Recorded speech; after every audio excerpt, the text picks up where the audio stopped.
Welcome, friend of peace and virtue, welcome to her emerald land. The Jamestown now no ship of war, her peaceful way she wins, a mighty conquest she's achieved, and hearts of oak she bends.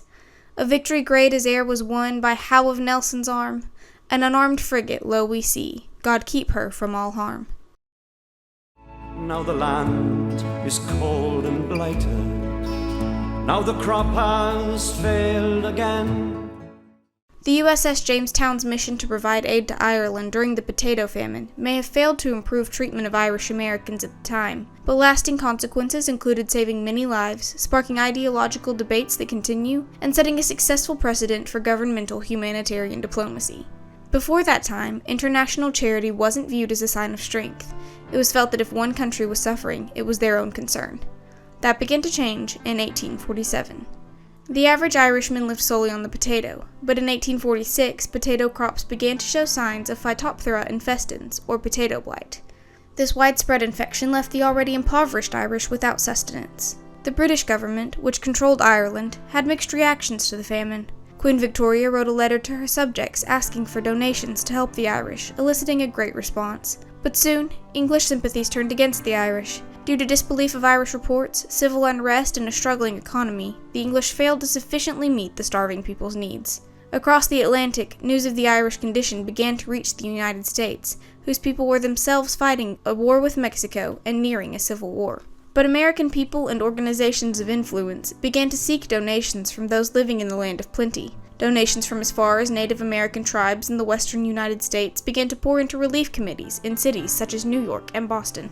Then, the Honorable Robert C. Winthrop received a petition from Boston merchants asking for use of one of the Navy's warships to send donated provisions to Ireland. The idea was quickly put forth in Congress. But the country was at war. This brought up many concerns for legislators. Could it take a ship away from its present wartime duties? Would the government make a monetary donation? Who would fund and man such a voyage? What did the United States owe the people of Ireland? Was permitting such a journey even constitutional? The bill originally introduced by Kentucky Senator John Crittenden called for the Secretary of the Navy to allow 2 ships to be loaned to private citizens and would include a government donation of $500,000. No congressman felt they should turn against the Irish, but there was debate over enacting the unprecedented bill. Indiana Senator Edward Hannigan believed the United States owed it to the people of Ireland, who had given us a Jackson and hundreds of other names. However, Arthur Bagby from Alabama felt it was only right to help those in the United States. He wanted to know why the British weren't doing more. South Carolinian John Calhoun said he would vote for the bill, but this appropriation was a very heavy one to make when the country was in a state of war and subject to the demands upon our treasury. Maine Senator John Fairfield debated against Congress's right to give such appropriation, feeling they should reach into their own pockets to help, but not use public resources. President James K. Polk expressed sympathy for Ireland, but was against government participation in charitable efforts. As the debate continued, one area in which there was no contention was the suggestion for civilian Captain Robert Bennett Forbes, an experienced seaman and prominent member of Boston society, to lead the mission of relief. Captain Forbes encouraged support. He wrote, "I dare say the idea may be considered absurd in Washington, but it is here a very popular idea. Nothing would give me more pleasure than to volunteer and go to Ireland." The press reported that the average American also supported the bill. The Abbeville Press and Banner stated, "A ship of war to carry bread to the hungry and suffering, instead of powder and ball to inflict more suffering on our brethren, children of the same Father, is as it should be." Some Americans were upset the government wasn't going to do more. Finally, the debate ended and the bill passed on March 3, 1847. It had failed to secure the $500,000 government donation, but succeeded in allowing 2 naval ships to be loaned and providing money for refit and repairs. Forbes began to arrange for all armaments, save 2 cannons, to be removed from the ship. He also organized a crew of inexperienced but eager volunteers. The ship's cargo was primarily loaded by Irish American and Irish immigrant volunteers. On March 28th, the USS Jamestown set sail for Cork, Ireland, with 8,000 barrels of food and clothing. In just 15 days, the Jamestown reached Ireland. The Ship of Mercy was greeted by thousands of cheering Irish citizens in American tunes such as Yankee Doodle and Lucy Long. Maurice Power, Cove attorney, described the event saying, "A thousand tongue, half paralyzed with hunger, uttered the feeble but still distinct exclamation, 'God bless America.'" The Cork Examiner detailed, "Never did we see our beautiful harbor to such advantage as at that moment. and yet most English papers were strangely silent on the arrival of the Jamestown. Forbes said, "Great unanimity of sentiment prevailed. Nearly everything of a political nature was properly omitted." However, with the Jamestown's arrival, a new and heated debate arose amongst Cork officials about how to distribute the donations. Some were of the opinion that the provisions should reach throughout the county of Cork, with none going to city residents, but others felt the life-sustaining goods should stay within the city limits. Unable to compromise, Captain Forbes was asked to provide his thoughts, knowing the committee couldn't turn down the man responsible for the donations. Forbes diplomatically suggested that distributing the food throughout the city and surrounding county, reaching as many people as possible, best fulfilled the intent behind the donations. While this settled the debate among Cork officials, it failed to satisfy other counties. Reverend John O'Sullivan from County Kerry lamented, "I am then disappointed, deeply disappointed, while so much greater distress exists in the county of Kerry." After 10 days in Ireland, on April 22nd, the USS Jamestown sailed for home. They left behind 800 tons of cargo, but brought back with them gifts, gratitude, fond memories, and a new, eternal precedent for national humanitarianism. They arrived in Cape Ann, Massachusetts to a hero's welcome on May 16, 1847.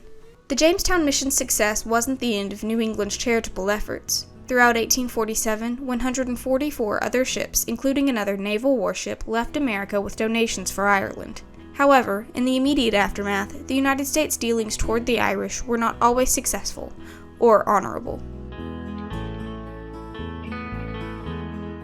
Throughout the famine, Irish immigrants settled in the port cities of the U.S., especially Boston. That number increased after the Jamestown mission. They had viewed the generosity of the people as open arms. The reality was quite different. With many poor, sick, and struggling to acclimate to an industrial society, they quickly filled tenement houses, doorways, and cellars. Bostonians looked upon them with disdain. As one clergyman said, "Must we submit to be overrun by the paupers of English government?"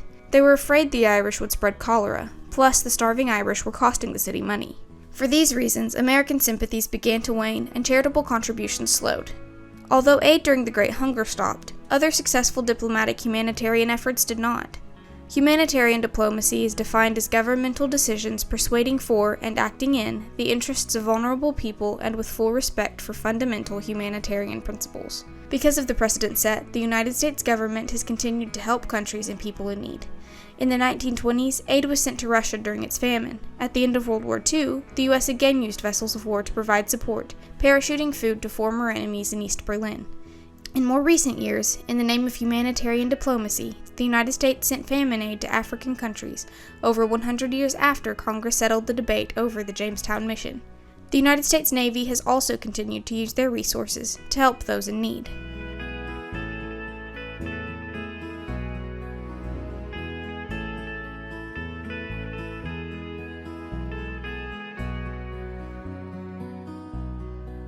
Today, government-sanctioned humanitarian aid is not alone in its efforts. Non-governmental organizations such as the Red Cross, Compassion International, Direct Relief, and Habitat for Humanity International work tirelessly to help those in need around the globe.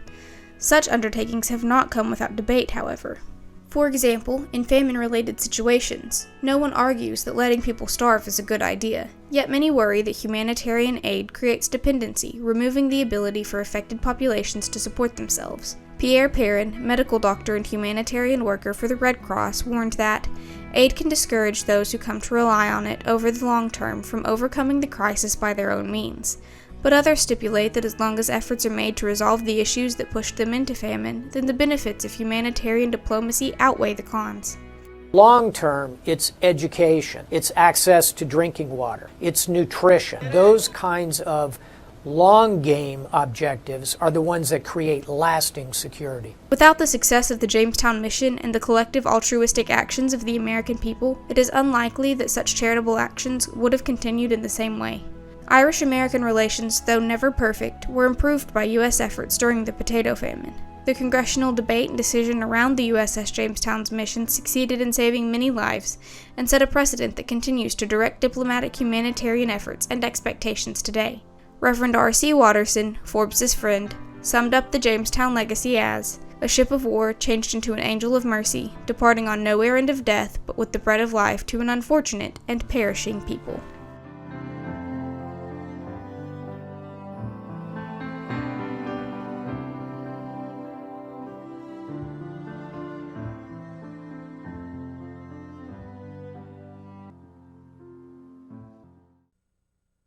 That was a terrific documentary, Jesse. I'm really curious. How did you come to that subject? So I've been interested in naval history for a few years now. So I knew I wanted to do something about the Navy. And then also I'd been toying with the idea of doing an Irish topic. And I discovered that this was the perfect blend of those two that also fit really well with this year's overall theme of debate and diplomacy. So that's kind of how I came to the decision. Did you lock into that pretty early? Yeah, I did. It was actually a really easy decision, which I didn't necessarily expect this year to be easy, but the decision itself was pretty easy. Great. Can you talk a little bit about your research process? I mean, certainly I had heard of the Irish potato famine, but I didn't know this connection with the Jamestown. I found that to be really interesting. Yeah, so it was kind of hard to go like directly to places since I am far away from Boston. But I was able to get some books from our local library that were about it. And I ordered a book that is specifically written about it. And it was published like 2020, 2021. I don't remember. And so it was really a fairly recent thing. And then I got to use the resources that he used. I kind of stole some of the things that he did.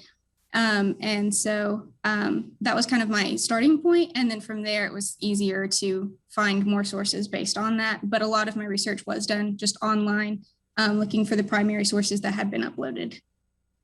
Now, of course, with the documentary, it's going to be very visual. So you're having to go out. I mean, you're working with a time period, back in the 1840s, although you do carry that story forward from there. Was it difficult finding images that would illustrate the story that you wanted to tell? It was pretty difficult to do that. There was a fair amount of just like pictures that I could broadly fit with it, but some of those weren't very high quality, or they were just kind of hard or leaps to tie those in. Sometimes there weren't pictures of the people that I wanted, and so that was kind of difficult. But it just, I don't know, took a lot of going through records and stuff to find those primary source pictures. And then so for some stuff, I would put just graphics in if I couldn't find just a primary source image to go there. So let's talk a little bit about the structure of your documentary. So you actually using the Jamestown and the Irish potato famine kind of as a backbone of a story of the history of humanitarian aid through diplomacy. So did you write a script beforehand before you started making this? Or I mean, how did it kind of come together? So after I did, my research, I would figure out like the three sections of my video. So the context, and then kind of the main part, which was actually about the Jamestown story and the debate that surrounded it. And then the last part would be about the humanitarian efforts from there up to modern day. And then from there, I wrote a script that included what I would say, and then just the quotes and things that I would use throughout it. So that's kind of how I compiled that part. And then from there, I went through and with what images I had, I went ahead and paired those with sections. And then if there was a spot that I didn't know what image to put there, we would then search specifically for that. So it sounds like there was kind of a mix of you having images and knowing what you wanted to say over those images, and then you having things to say and then trying to find images that would match with that. So this sounds like a really iterative process. I mean, how long did it take for you to put this together? I guess from the research, it took from, I don't know, I guess probably end of September to whenever we had to turn it in May, I guess, from like the research, and then actually compiling the video probably took about a week. But the script added on to that. So like with the script writing, it probably took 2 weeks, and then. And so how many times, I mean, through this process, did you have to, re-edit it? I edited a lot between like the regionals and the state one.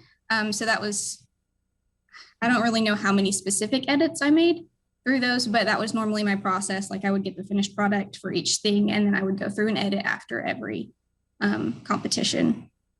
So what was the most challenging part of this project? And was there anything surprising that you learned? I think that surprising, I'll go ahead and do that one.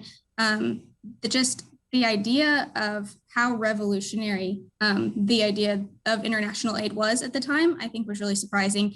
I didn't really know that people didn't understand, and that, you know, people in other countries are also people and help. I didn't think that that would have been the case, but it was really revolutionary. And then the hardest part of the process, it was hard to find primary sources with me being limited to online because I couldn't get to Boston easily. And because of COVID, it was harder to get into archives and even get to talk to people at the archives because their staff was limited. And so that was difficult. It was hard to narrow down the parts that I like, all of the information into a 10-minute time frame. That's always difficult. So that was pretty difficult, but I don't know. Yeah, I suppose if you were going to have the director's cut of this, it would be much longer than 10 minutes. Oh, yeah, definitely. So, well, I mean, was it fun? Oh, yeah. I love this process. I love the research process. I love the editing process. I just like learning the tiny things that get me excited, even if they don't necessarily end up in the film at the end. I like learning how to do new graphics and getting to put the music in. I just really love the whole process. So. Good. Well, that actually leads really well into my next question. Did you have much experience in putting together documentaries, videos before you started this process? Well, I've competed in National History Day for 5 years doing documentaries, so I've had that much experience.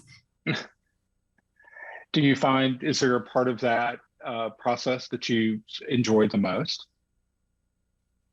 I think just the getting excited about the small things is my favorite part. The small things about the research, or when I get excited because I've done something really impressive on the screen, and so then I have to go get my sister and make her watch it. I like sharing that kind of stuff with people and just feeling the buzz and the excitement about learning new things and getting to do that. So you mentioned music. Where did you get the underlying music for your documentary? I actually really enjoy Irish folk music, so I've been listening to it for years. So this was an easier process in picking them because I knew some music that would fit with the topic. So a lot of them are songs that talk about the Irish famine, even if I use the instrumental. And then, of course, when I use Yankee Doodle, it's mentioned in the script. And so I had to include a clip of that in there. So did you know going into this that you were going to try to tell the story of humanitarian diplomacy, or did that just kind of emerge as you did more research on the Irish potato famine and America's response to it? That part definitely emerged. Pretty much nothing that I looked at put the humanitarian and the diplomacy together when talking about this specific event and interrelations with the Irish, but it really did a lot of diplomatic predecessing, and it was very diplomatic in the way that it happened, with the inclusion of how much the government was involved. There was just so much diplomacy involved. I didn't really realize that at the beginning, and I don't think a lot of people put that together with this before. Yeah, I know. I just thought that you did a really nice job of tying this historical precedent together to things that are going on in the news today. So I thought it was just it was very impressive. Thanks. Okay. Thank you very much, Jessie, for your time, and congratulations on your very well-deserved reward. Thanks.